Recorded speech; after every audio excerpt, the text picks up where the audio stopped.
The princess got so angry and enraged that she destroyed all the preparations she had made. "Who does he think he is?" she said in fury, challenging Namdi's absence.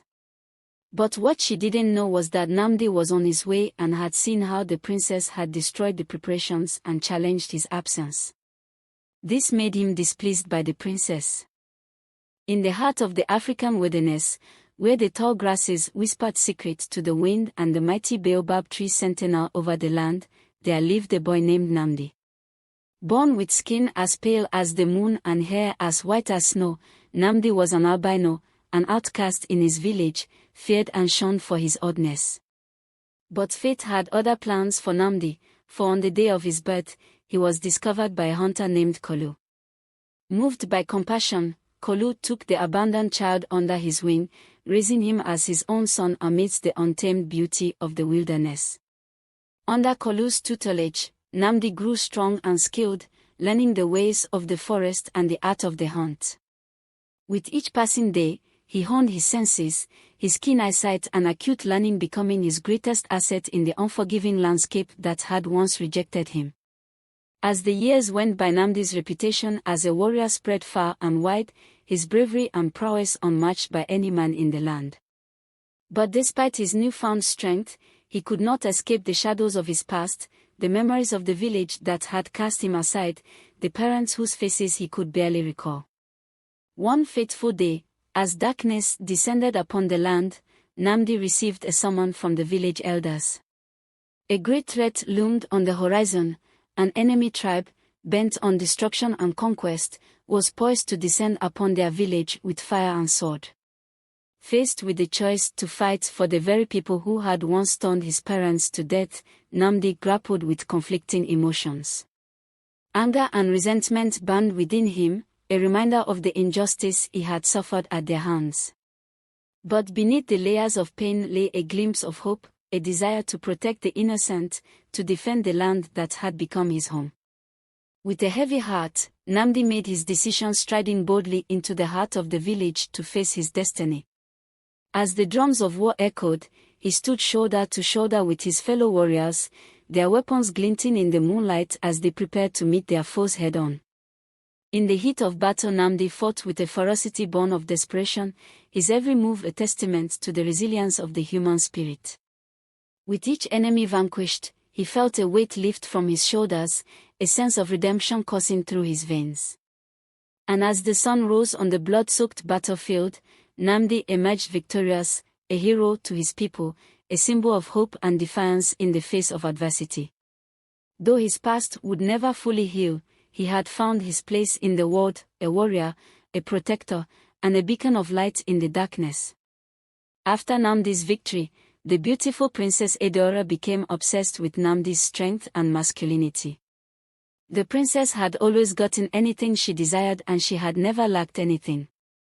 Princess Edeora was so beautiful that princes would come far and wide to ask for her hand in marriage, but she had never been pleased by any of the princes. One day the princess sent for Namdi. She had prepared for and even wore one of her most expensive apparels to welcome her special guest Namdi. But Namdi wasn't seen at the palace, and this made the princess furious and angry. The princess got so angry and enraged that she destroyed all the preparations she had made. "Who does he think he is?" she said in fury, challenging Namdi in his absence. But what she didn't know was that Namdi was on his way and had seen how the princess had destroyed the preparations and challenged his absence. This made him displeased by the princesses.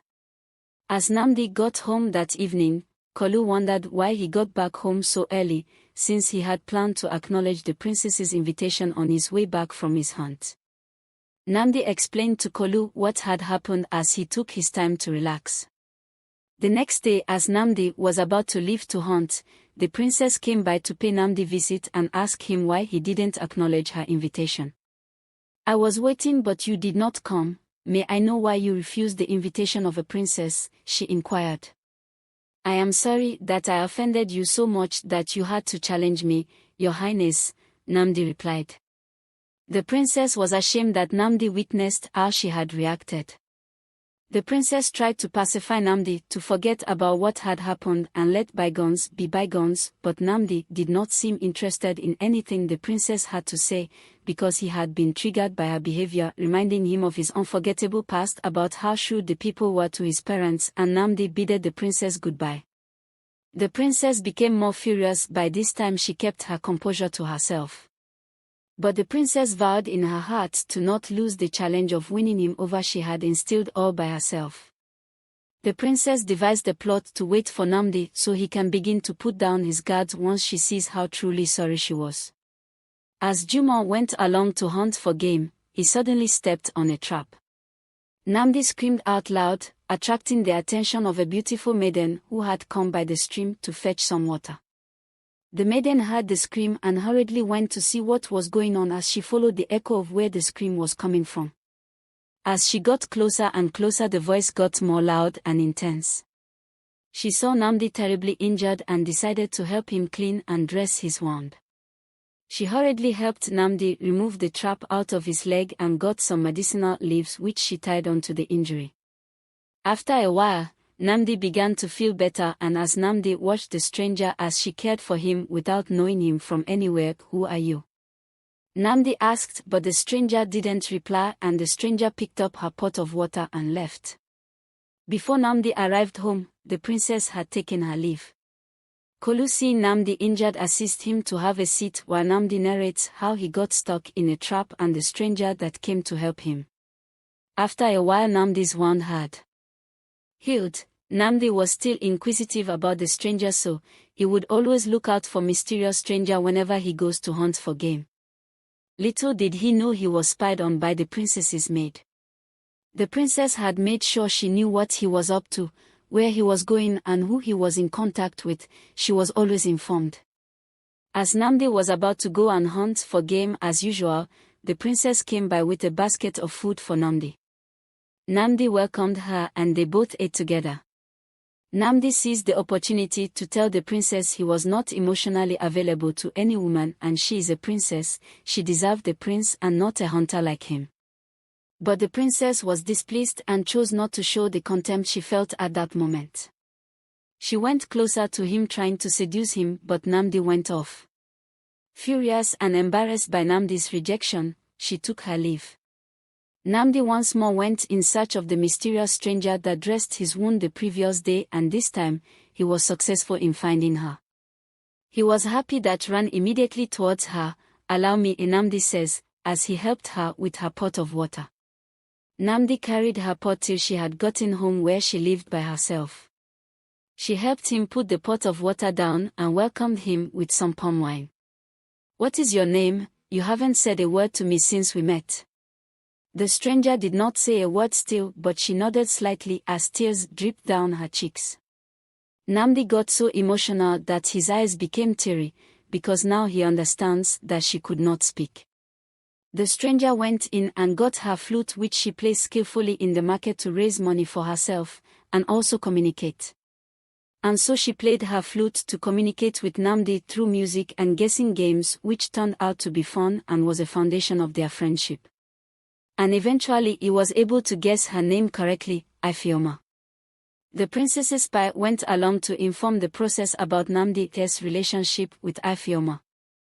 The princess grew more bitter as each day passed. Excited Namdi had explained all about Ifeoma to Kolu, and Kolu was happy and even encouraged Namdi. "I have not seen you this happy in a very long time," says Kolu.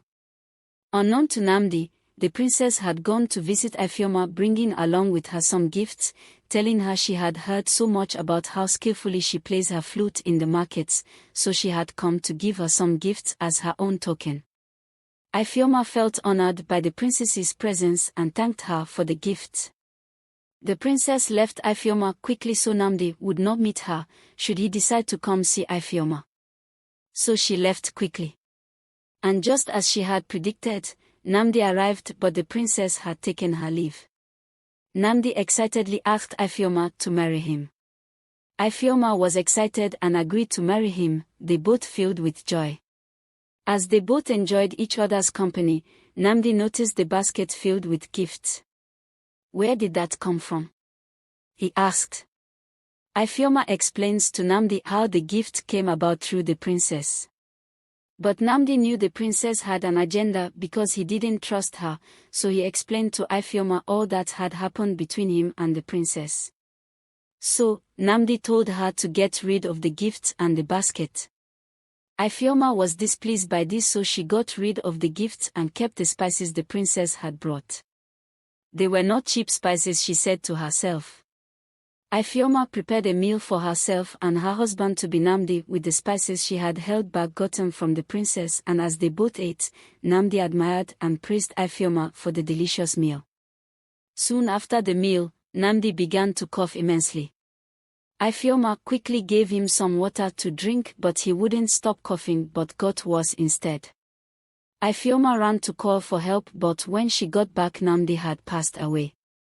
Ifeoma could not believe her eyes. She cried and cried, but it was too late. Ifeoma ran to the palace and accused the princess of killing Namdi, but the princess denied her accusation, looking confused and shocked by the news. The princess angrily ordered her arrest. Then, she went to meet her senior cook, who she got the spices from, to inquire what could have happened. It was then she learned that some of the spices were an abomination to an albino. The princess was shook in disbelief, realizing that she had truly killed him and it was all her fault indeed. Soon after, the king had ordered an investigation, but the princess' conscience would not let her be at peace until she explained to the king and the elders what had truly happened. The princess was dethroned and faced with the penalty of her actions, while Ifeoma was released, mourning the loss of her beloved. Namdi was always remembered as the warrior that he was, a fighter.